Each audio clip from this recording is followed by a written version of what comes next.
Hello friends, नूतन education में आपका स्वागत है। हम पढ़ रहे राजस्थान के भौतिक प्रदेश। भौगोलिक संरचना और उच्चावच के आधार पर राजस्थान को 4 भौगोलिक प्रदेशों में विभाजित किया गया है। पश्चिमी मरुस्थलीय प्रदेश, अरावली पर्वतीय प्रदेश, पूर्वी मैदानी प्रदेश, दक्षिणी पूर्वी पठारी प्रदेश। ठीक है, तो ये मैप के द्वारा बताया मैंने। ये देखिए, पश्चिमी मरुस्थलीय प्रदेश, अरावली पर्वतीय प्रदेश, पूर्वी मैदानी प्रदेश और दक्षिणी पूर्वी पठारी प्रदेश। ठीक है, अब हम फर्स्ट में सबसे पहले हम लेंगे दक्षिणी पूर्वी पठारी प्रदेश पढ़ेंगे हम, जिसको हम हाड़ौती का पठार भी कहते हैं और गोंडवाना लैंड का हिस्सा है ये। ठीक है, इसकी उत्पत्ति कहाँ से हुई तो ये हम पढ़ते हैं। उत्पत्ति इसकी ये देखिए डायग्राम, लोरेशिया और गोंडवाना लैंड दोनों, लोरेशिया और गोंडवाना लैंड दोनों अलग अलग थे। फिर उसके बाद में ये लोरेशिया को अंगारा लैंड भी कहते हैं और ये बीच में स्थल मंडल है पेंजिया और जल मंडल को पैथालासा कहते हैं। उत्तरी अमेरिका, लोरेशिया उत्तरी अमेरिका है या यूरेशिया। लोरेशिया को यूरोप भी है लोरेशिया, और उत्तरी अमेरिका लोरेशिया में ही आता है और यूरेशिया भी लोरेशिया में ही आता है। गोंडवाना लैंड में कौन कौन आते हैं तो अंटार्कटिक, ऑस्ट्रेलिया, अफ्रीका, दक्षिणी अमेरिका और प्रायद्वीपीय भारत। अपना भारत भी गोंडवाना लैंड में आता है। फिर है जलमंडल, जो पैंथालासा है वो टैथिस सागर था। ठीक है,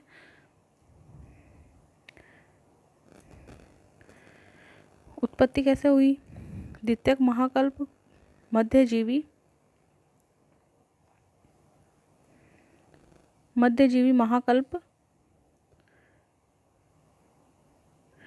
उत्पत्ति कैसे हुई? द्वितीयक महाकल्प, मध्यजीवी महाकल्प मेसोजोइक एरा से। टियासिक काल, जूरेसिक काल और क्रिटेशियस काल को हाड़ौती का पठार कहते हैं। ठीक है, नेक्स्ट।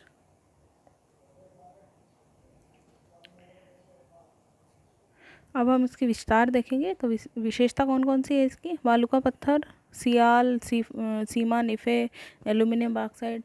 ठीक है, ये तो है पढ़ते। और फिर इसमें क्या क्या पाया जाता है? वालुका पत्थर, आग्नेय। ठीक है, बाह्य आग्नेय चट्टान बेसाल्ट कहलाती है, आंतरिक आग्नेय चट्टान क्या कहलाती है? ग्रेनाइट कहलाती है। अरावली से एल्यूमिनियम की धातु नहीं निकलती है और हाड़ौती के पठार में एल्यूमिनियम की खोज कब की गई थी? 2018 में। हाड़ौती के पठार में बाह्य आग्नेय चट्टान बेसाल्ट की प्रधानता है, जिसमें बलुआ पत्थर तथा एल्यूमिनियम ऑक्साइड के भंडार पाए जाते हैं। हाड़ौती के पठार में मिट्टी कौन सी है? मिट्टी काली मिट्टी है, जिसका वैज्ञानिक नाम है वर्टिसॉल। बनती कैसे है तो हम देखते हैं। बनती है लोह व एल्यूमिनियम का टिटेनोफेरस और मैग्नेटाइट के यौगिक से। ये इसका रंग काला बन जाता है और ये काली मिट्टी कहलाती है। ठीक है, अब मिट्टी के बारे में देखते हैं। तो काली मिट्टी को वर्टिसॉल कहते हैं। लोह व एल्यूमिनियम की प्रधानता है। जल धारण क्षमता सर्वाधिक है इसमें। कपास की खेती के लिए उपयोगी है और पश्चिमी राजस्थान में भी खेतों में काली मिट्टी डाली जाती है, क्योंकि पश्चिमी राजस्थान में काली मिट्टी का अभाव है। भारत में विस्तार कहाँ कहाँ है तो भारत में महाराष्ट्र और गुजरात में काली मिट्टी सबसे ज़्यादा पाई जाती है और सर्वाधिक जल अपर्दन हाड़ौती के पठार में ही होता है। ठीक है, सबसे ज़्यादा जल अपर्दन भी हाड़ौती के पठार में ही होता है। हाड़ौती के पठार की मुख्य नदी चंबल नदी है। इस वजह से इसका ढाल दक्षिण से उत्तर राजस्थान में ओजोन छिद्र की समस्या से ग्रसित क्षेत्र हाड़ौती का पठार है। कोटा राजस्थान में सर्वाधिक जलीय जीव विविधता वाला भौतिक प्रदेश है हाड़ौती का पठार। और भूमेड़ा जैविक उद्यान का निर्माण भी किया जाना प्रस्तावित है। यहाँ जलीय जीव विविधता से संबंधित है।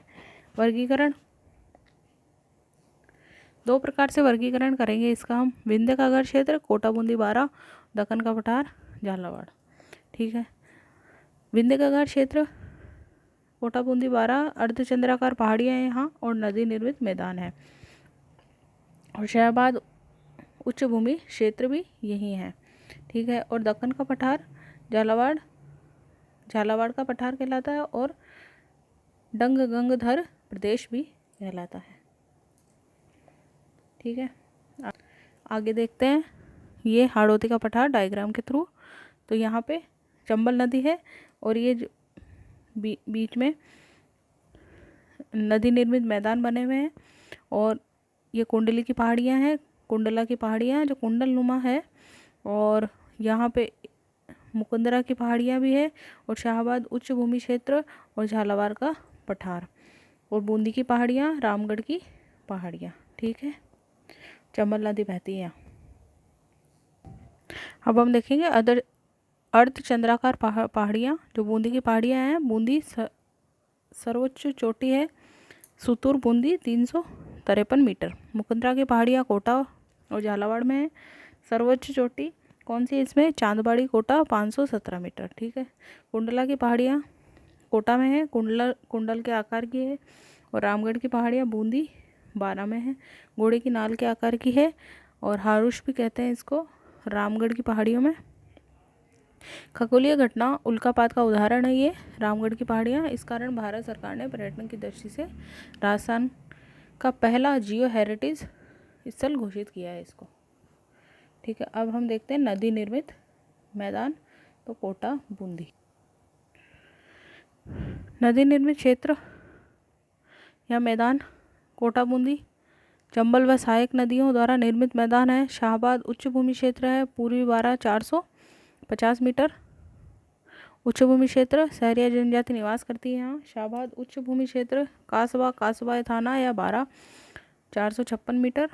झालावाड़ का पठार हाड़ौती का पठार भी कहलाता है। झालावाड़ पठारी क्षेत्र जो मालवा के पठार का उत्तरी भाग है, और हाड़ौती का पठार मालवा के पठार का प्रत्यक्ष भाग है, जबकि दक्कन के पठार का अप्रत्यक्ष भाग है।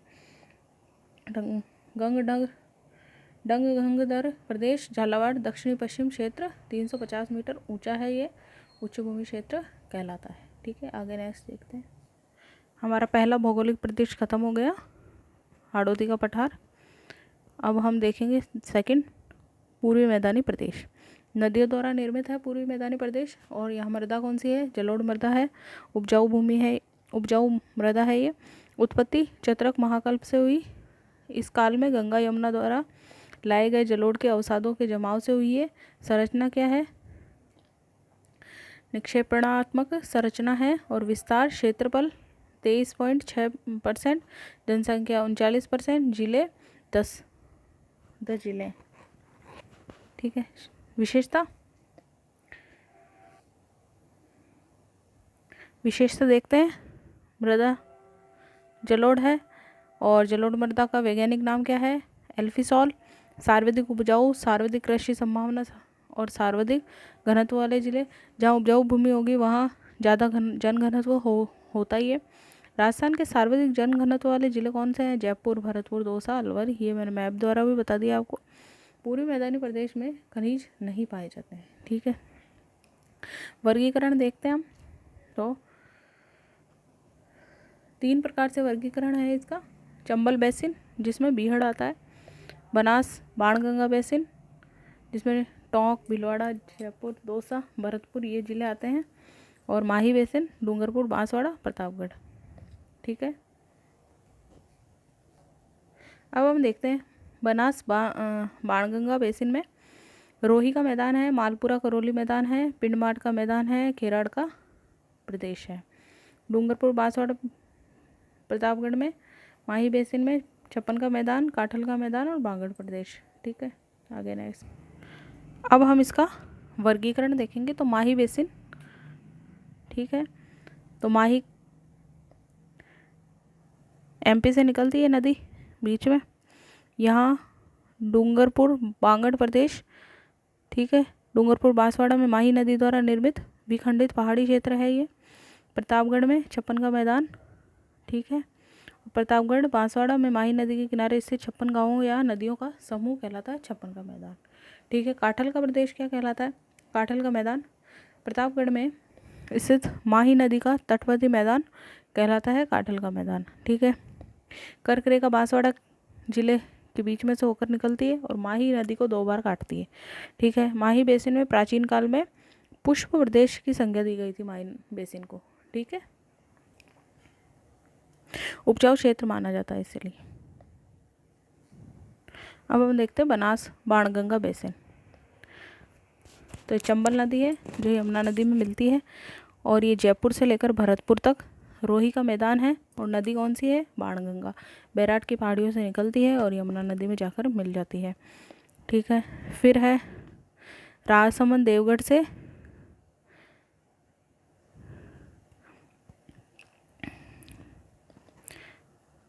करौली तक, टोंक और करौली तक मालपुरा करौली मैदान है। और देवगढ़ से भीलवाड़ा तक पिंडमार का मैदान है। और ये बनास नदी है जो देवगढ़ से निकलती है और ये चंबल नदी में मिलती है। तो यहाँ पे जाजपुर खेराड़ प्रदेश, ये जाजपुर है खेराड़ प्रदेश टोंक तक। ठीक है, फिर है चंबल बेसिन, बीहड़ भी कहलाता है। ये जो चंबल बेसिन है बीहड़ अवनालिका अपर्दन के द्वारा बनता है। अवनालिका अपर्दन ऐसे होता है, पानी के बहाव से नालियाँ नुमा बन जाती है और बीच में जंगल, फिर नालियाँ, फिर बीच में जंगल, फिर नालियाँ, और ये बीच में चंबल नदी। ठीक है, दोनों तरफ ये बीहड़ होते हैं।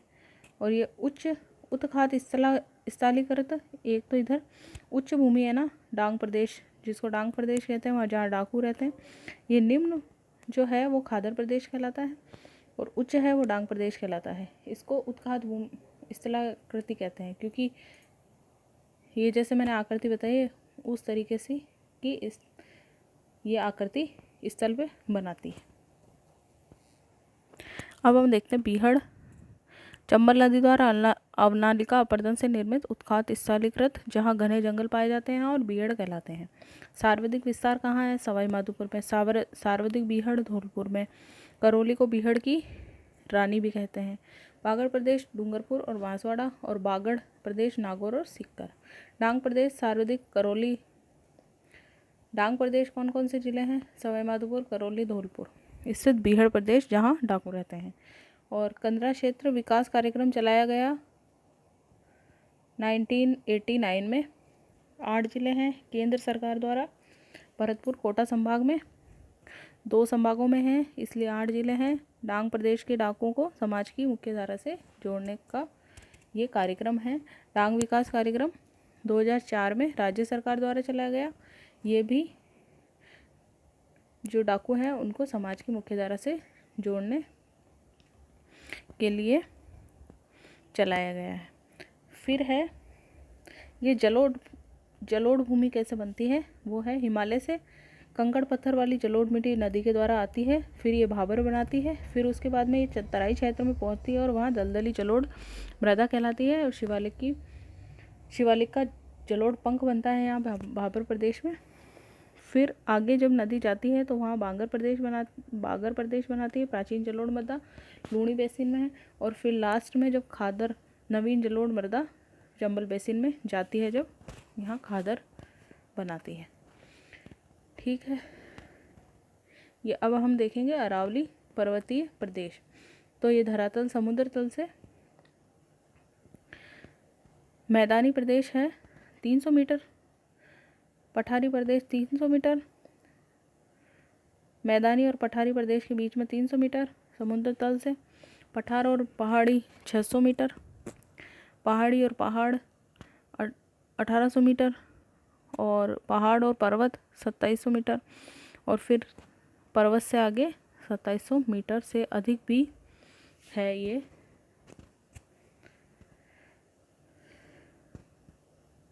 पर्वत मालाएं। ठीक है,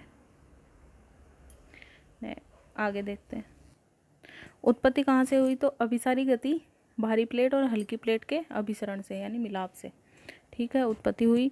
और अभिसारी प्लेट आग महाकल्प आगजीवी पूर्व प्राथमिक प्री पिलियोजोइक एरोजोइक एरा प्री कैम्ब्रियन काल भी कहते हैं इसको। हल्की प्लेट कहाँ से हुई? तो गोंडवाना लैंड वलिन क्रिया के द्वारा हल्की प्लेट, और वलित पर्वत वाला, फिर अरावली पर्वत वाला। ठीक है, अरावली की उत्पत्ति आग महाकल्प प्री पैलेजोइक एरा के प्री कैम्ब्रियन काल में गोंडवाना लैंड में अभिसरण यानी कि मिलने से के कारण वलन क्रिया यानी फोल्डिंग की क्रिया से हुई थी। दहली क्रम की चट्टानों से इसका निर्माण हुआ है। राजस्थान में वर्तमान में दहली क्रम की चट्टानें कहाँ पे है? टोंक और सवाई माधोपुर में। दहली क्रम की चट्टानों की विस्तार का समूह, तो 3 समूह हैं इसके दहली क्रम के चट्टानों के। राइलो समूह बाड़मेर में, और सिरोही भीलवाड़ा में है अजबगढ़ समूह, और अलवर में है अलवर समूह। ठीक है, अब हम देखते हैं आगे। उत्पत्ति के समय कितने मीटर ऊंची थी ये? 2800 मीटर थी, और वर्तमान में इसकी औसत ऊंचाई 930 मीटर है। ठीक है, पूरी कुल। तो अब हम देखेंगे विस्तार। तो विस्तार पालनपुर गुजरात से रायसीना दिल्ली की पहाड़ियों तक है इसका विस्तार, और गुजरात से रायसीना दिल्ली तक 692 किलोमीटर है, और राजस्थान में इसकी लंबाई है 550 किलोमीटर, जो खेड़ ब्रह्मा सिरोही से खेतड़ी झुंझुनू तक है। और सबसे फिर दक्षिणी अरावली में सबसे ऊंची चोटी कौन सी है? गुरु शिखर है, और मध्य अरावली में तारागढ़ है, और उत्तरी अरावली में सबसे ऊंची चोटी है रघुनाथगढ़ सिक्कर। ठीक है, अब हम देखेंगे भारत में, ये मैंने छोटा सा मैप बनाया है। तो पालनपुर गुजरात से रायसीना दिल्ली तक ये फैली हुई है। ठीक है, ये यहाँ पे मैंने मैप के द्वारा राजस्थान वाले में बताया है आपको कि है ना, यहाँ पे ये अरावली की दक्षिण पश्चिम में फैली हुई है, और उत्तर पूर्व में जाते जाते ये छोटी हो गई है। ठीक है, अब राजस्थान में विस्तार इसका दक्षिण पश्चिम से उत्तर पूर्व है, और राजस्थान में चौड़ाई क्या है और ऊंचाई क्या है? उत्तर पूर्व से दक्षिण पश्चिम इसकी चौड़ाई और ऊंचाई है। सर्वाधिक चौड़ाई सिरोही व राजसमंद में से बांसवाड़ा के मध्य है, और सर्वाधिक ऊंचाई राजसमंद से सिरोही के मध्य है। ठीक है, ये मैप के द्वारा मैंने बता दिया है। राजसमंद और बांसवाड़ा, राजसमंद, उदयपुर, सिरोही। न्यूनतम ऊंचाई जयपुर में है, सर्वाधिक ऊंचाई सिरोही में है, सर्वाधिक विस्तार उदयपुर में है, और न्यूनतम विस्तार अजमेर में है। क्षेत्रफल है 9.3%, जनसंख्या है 10%। ठीक है, और जिले हैं 7। ये मैप के द्वारा मैंने 7 आपको बता दिए: सिरोही, राजसमंद, अजमेर, उदयपुर, अलवर और दौसा। ठीक है, और जयपुर। ठीक है, ये ज़िले इसमें आते हैं। ऊंचाई के आधार पर कौन कौन से ज़िले हैं? सिरोही, राजसमंद, सीकर, झुंझुनू, अलवर, जयपुर, अजमेर और उदयपुर, 8 ज़िले। ठीक है, फिर आगे देखते हैं हम। लगातार कौन से ज़िलों में विस्तार हो रहा है? तो Sirohi, Rajsamand, Udaipur, Dungarpur, Banswara. First, second, third, fourth, fifth ऐसे नंबर लगा के पूरे 9 ज़िले हैं। तो फर्स्ट में है बांसवाड़ा, सेकंड में डूंगरपुर, थर्ड में है उदयपुर, फोर्थ में सिरोही, फिफ्थ में राजसमंद, सिक्स में है भीलवाड़ा, सेवन्थ में है चित्तौड़गढ़, और फिर है प्रतापगढ़, और फिर सबसे लास्ट में विस्तार अजमेर में हो रहा है। ठीक है, राजस्थान में अरावली का कुल विस्तार 12 जिलों में है, और ऊंचाई के आधार पर अरावली का राजस्थान में कुल विस्तार 13 जिलों में है। अधिकतम विस्तार 16 जिलों में हो गया। विशेषता क्या है? विश्व की प्राचीनतम वलित पर्वतमाला है। ठीक है, यूएसए की अपलेशियन पर्वतमाला के समकालीन है ये। अरावली पर्वतमाला को महान भारतीय जल विभाजक रेखा भी कहा जाता है। कारण 50 सेंटीमीटर वर्षा रेखा अरावली के समांतर गुजरती है। इस कारण अरावली के पूर्व में 50 से अधिक तथा अरावली के पश्चिम में 50 से कम वर्षा होती है। अरावली पर्वतमाला नदी जल बंटवारा करती है। ठीक है, राजस्थान में अरावली की विशेषता क्या है? तो चट्टानें, आग्नेय चट्टान है, आंतरिक आग्नेय चट्टान, ग्रेनाइट राजस्थान की प्रधानता, चट्टान की प्रधानता है इसमें, इन चट्टानों की प्रधानता है। इसलिए अरावली पर्वत प्रदेश में धात्विक खनिज के भंडार हैं। मृदा कौन सी है? लाल मृदा है, और वैज्ञानिक नाम है इंसेप्टिसोल। जैव विविधता की दृष्टि से समृद्ध प्रदेश है। प्राकृतिक वनस्पति, वन जीव आदि है। और यहाँ पे कौन कौन सी जातियाँ रहती है? आदिवासी, तो भील, गरासिया, डामोर, सहरी, आसासी, मीणा आदिवासी जनजातियों के निवास स्थली।